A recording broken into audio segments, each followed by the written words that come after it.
Day 3 at Rally Portugal, and after valiantly battling through power steering failure on Friday, John Armstrong's efforts would go unrewarded. Oh, John! He's just clicked the inside on the left and he's rolled. Let's take a look at it again. So we're heading downhill. We're not far away from the start of the stage here. Back in swings out, catches the banking and it puts him into a roll. Just to reiterate, John and Shane are okay. Saturday featured a whopping 145 kilometres of competitive action. And third place, Sami Pajari, wasted no time in launching an attack on rally leader Seb Ogier. Well, confidence builder of a stage. There are the red boards, 2.8 seconds faster than Elliot Edmondson. There's the countdown then to Sami's time on the board. We're well into the red numbers. 4.5 seconds slower than Sami Pajari. Sami Pajari 10.7 off the lead now. I had a big push, so that's pretty much about it. Both Pajari and Thierry Neuville took a hatchet to Ogier's advantage on the opening stage. The Belgian now within 1.7 seconds of the lead, but experienced enough not to get ahead of himself. You always can go faster, but the rally will not be decided in the first 4 stages this morning, I guess, but wait this afternoon. Ogier's response was instant, dropping just 5/10 to Adrien Fourmeau's fastest time in stage 12 to steady his advantage. It's where Seb is so good. These low grip conditions, he's so good at feeling grip. Rain began falling during the first pass of Amarante, with grip levels worsening dramatically heading into stage 14. Already this is a first contact, yes, for Sesks. But Oliver Solberg thrived in the conditions.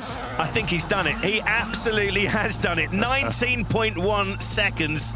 Oliver Solberg has jumped from 4th to 1st in one stage. Solberg looked set for a battle royal with Ogier during the second pass, but a puncture halted his momentum, returning second place to Neuville, who was wary of the danger posed by stage 17 sludge. It's probably the deciding stage of the day, but I did after my feeling, so not too bad. Wow, Sébastien Ogier has just put himself 16 seconds clear now of Thierry Neuville overall. It's a tour de force performance on that stage. This is an epic performance we're watching now. Yeah, conditions are changing, but this man is not letting up, not one bit. Solberg's problems also brought championship leader Elliot Edmondson back into contention for a solid points haul.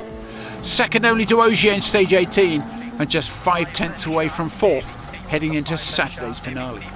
Josh McAlean and Owen Tracy had led M Sport Ford's challenge through day 3. But the treacherous conditions caught them out not once but twice, getting stuck in the mud of the Lusada Super Special. And another one from Josh. Unbelievable. Oh, that was a big bang. There was no chance, and he's on the handbrake trying to get it turned.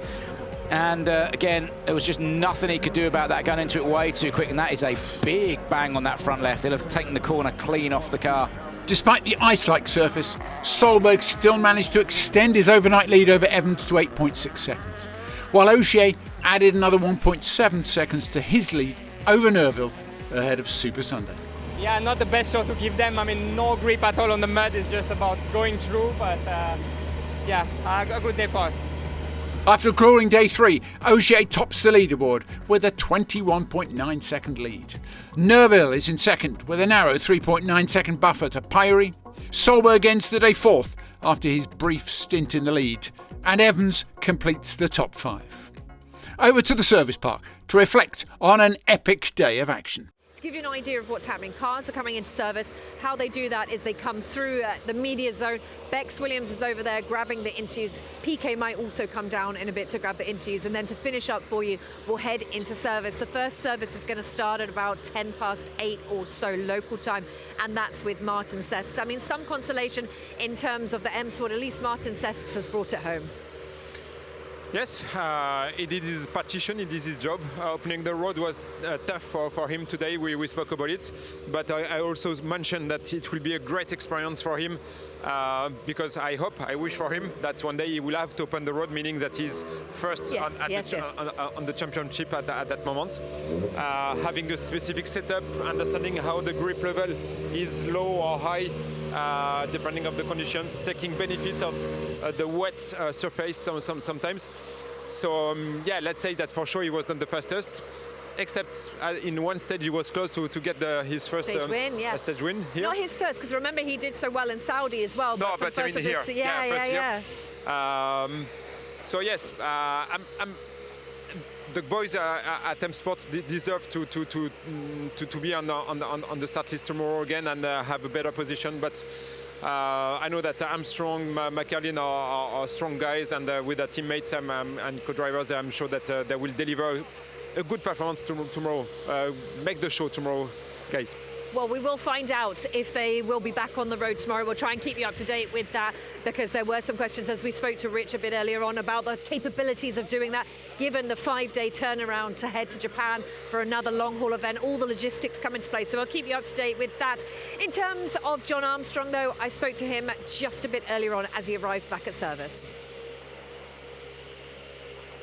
Well, John, back at service now, and of course we can see your car behind us. Just from your point of view, talk us through exactly what happened, and are you okay?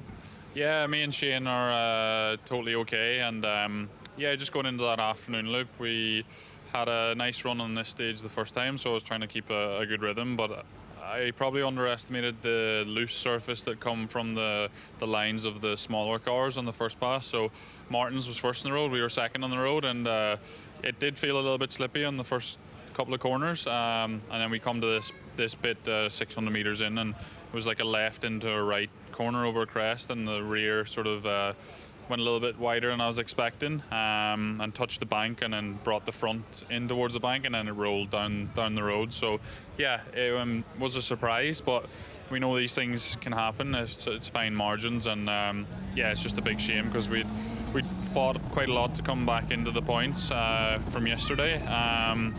But okay, I had a good stage time the stage before this, so I was trying to keep up some good rhythm, and yeah, it just didn't work out this time. But the car looks not so good, but also with the Rally 1s, the panels fall off quite easy, so it actually wasn't like such a big accident, but yeah, it doesn't look the best now. All right, John, we're glad you're okay. Thank you. Well, there we go, John Armstrong again. Well, we will show you that moment as you were seeing just through that interview and talk through it. But Elliot, you are kind of in our topic of conversation. You had an incredible morning and then not such a good afternoon. I think the first thing I'll ask you is about the spin that happened that we didn't see much detail of in the second to last stage. Yeah, no, that was just, it's just one of these unlucky ones, you know. The stage was super slippery, as everyone knows very well. And yeah, we just got caught out on a tight right, sorry. And yeah, we just slid a lot and just couldn't quite catch it, and then it was in typically like the narrowest bit of the stage, and here we are. And yeah, you see, it's just it's something of nothing, and then you lose all the time getting back in the right direction, you know. So it's one of those. You just have to pick yourself up. Obviously, it was quite early on in the stage as well, so yeah, it was a tough one to get through, but. These things happen. You know, our afternoon was already not really going to plan with a puncture on the previous stage, and yeah, how things change. Yeah, indeed. We were speaking together just a bit before we are on live. How much work did you have to do in between the road sections? We can see a bit of mud down that. That's part of rallying. I know what it is. Yeah, exactly. No, the suits don't stay clean for long, you know, and especially when it's weather like this. No, we had to do yeah, a fair bit of work in between the road sections. You know yourself that you know, between stages you often have to change small things with the car, whether it's ride height or something like this, and so yeah, there's lots of small things that we had to do. And yeah, of course, you know, when it's raining like this, it makes it even more difficult trying to find someone with some shade, and also with the timing to make sure that you still arrive on time. It's a lot of things to monitor, and yeah, it's part of the game. And one last question, I know how it is, but from someone that is into the car right now, people really don't know how long are the days in rallying, how long is a week actually, because the Rickies are very demanding mentally, already physically. Yeah, let's say in a word, how you feel, and what are you going to do tonight? Do you watch the onboard cameras with Oliver, or does someone do it for you, another spare co-driver? We don't have a spare co-driver, but no, as you say, like they are very long weeks. Obviously, the recce starts already for us on Monday, and then you don't stop. You know, the whole day is making the pace notes, and then all night it's preparing them and and getting them ready. So the week is already very long by the time the rally starts. And especially on a rally like this, you know, they're super long days. And then, yeah, when I go back tonight, we will definitely be going through the notes for tomorrow. Normally, the way that we do it is Oliver will do it on his own, but I also like to go through them myself. It's just, for me, I just like to make sure that I feel comfortable with it as well. So I go through very the last notes adjustment myself. on the rhythm and everything. Exactly, because there are certain things that, especially when you go through them together, when you're stopping and changing notes all the time, you don't always get the rhythm. So I like to sit there with the video myself on double speeds, so, and sort of practice reading them really to see how it's all working. Yeah. Thank you very much, Elliot. You're welcome. Have a good evening. All right, you too. We'll let you get back to what you were doing. Probably a sandwich at that point. Okay, I think what you were trying to get at, Julian, let's be realistic, is does he watch the same strange movie that you watched?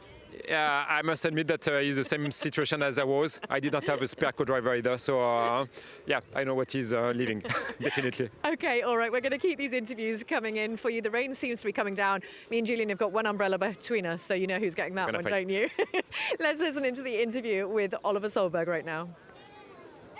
Well, Oliver, what a day it's been out there. Fantastic run for you in the morning and just so difficult out there in the afternoon. How do you sum that one up? Yeah, no, morning was great, you know, from fourth to the lead and then afternoon first to the fourth again. So it was, yeah, very disappointing after the puncture, and after that was quite tricky. And yeah, had a small spin in the stage, and it was not a good place to have spin, so I decided to reverse and yeah, not do anything silly after the spin really. So yeah, tough afternoon.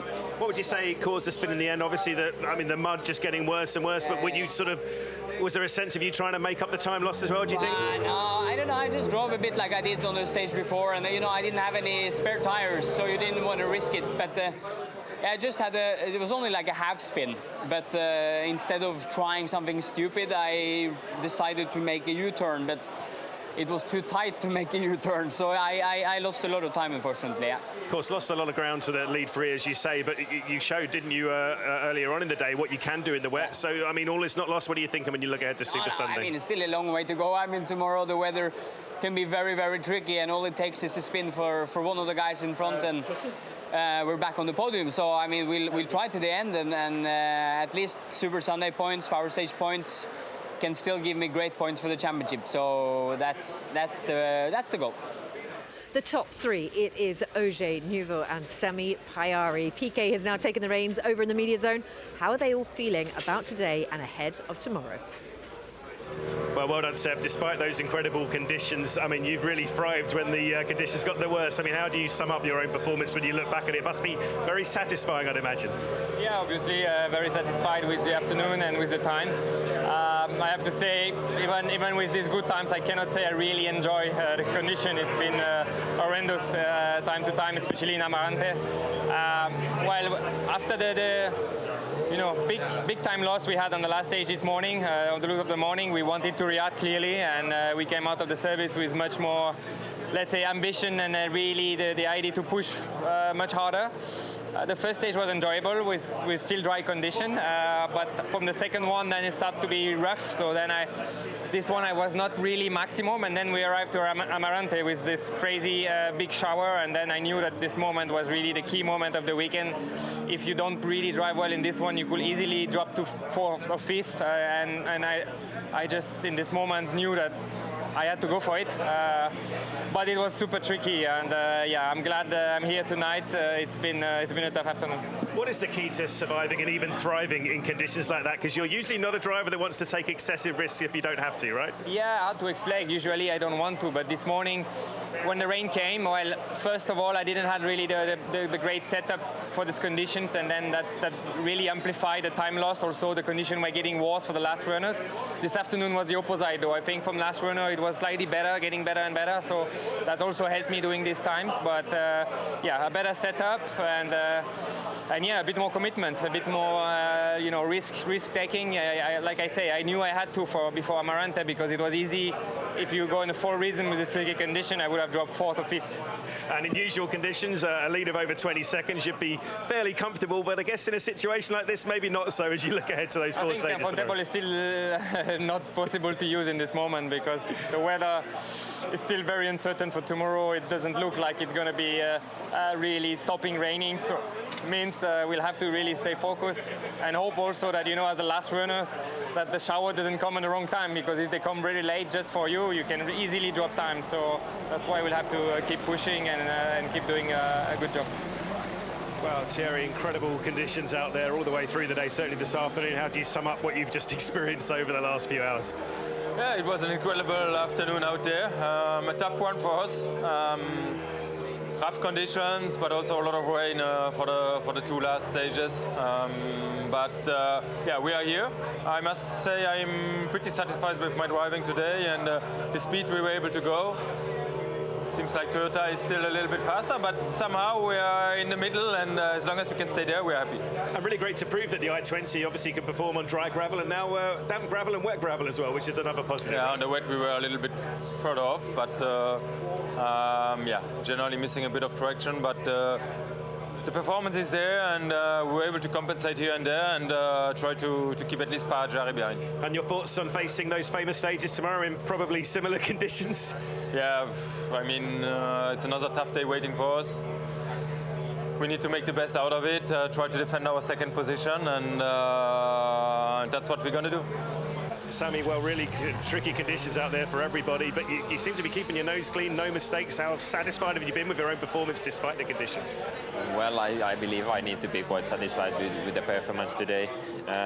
Overall, the day was actually finally quite consistent. It was nice to start the day with a stage win, and there was some really cool, really nice few stages when the conditions were more steady. But then once we got the rain, then it was really raining cats and dogs, so it was getting super tricky. So simply after all of those stages, you just feel super happy to finish the stage first of all, and still you don't know the time, so I think it helps quite a lot. We haven't really experienced rain like that and weather like that in recent years here in Portugal, and a very different road surface today. Explain what it does to the road surface when you get heavy rain like that, particularly that sandy surface today. Yeah, I think I did this event maybe 6 times already or something, and I never experienced anything like that. So normally it's quite usual we have some light rain, but and then it's not even affecting the grip so much. But actually, when it rains this much, like we had this afternoon, there is like, I think the water starts to take the road away or something. Like basically, it's just like a mud and not really sand or gravel anymore. So yeah, when you have enough water, then it's becoming super slippery. And you're on this incredible run, aren't you? A podium consistency. The last 4 events, you're there again, but you've still got Thierry Neuville very much in sight. What are your thoughts on tomorrow? But especially if the weather continues like it is. Yeah, we will see what's the weather like tomorrow morning, but I think it would be stupid now to back off when we are so close to Thierry, so I guess we will try to catch him. Good luck tomorrow. Thank you. Thanks, Hans. Good to know, Sammy, that there's no backing off from you for Super Sunday. Okay, well, we've just got about a minute left until we say good night, so that seems the appropriate amount of time to talk about FAF. It is an incredible stage. There are fans up there already at the moment. Julian, just give me a small idea of what it's like to drive through that stage. Well, FAF is an 11-kilometer long stage, very famous. You have a first part that is a bit twisty in the forest, and then this is open road in the middle of the windmills, yeah. And then you have a very fast and flowing stage, white gravel, and indeed at the very end you have maybe 40,000 people waiting for you to jump in the air. In the car, you just see the windmills and only the sky, and you jump in, I don't know, something like 45 meters. Just an absolutely incredible sight, which you will see tomorrow. Thank you so much once again for joining us for all of the action. It all comes again tomorrow. See you there.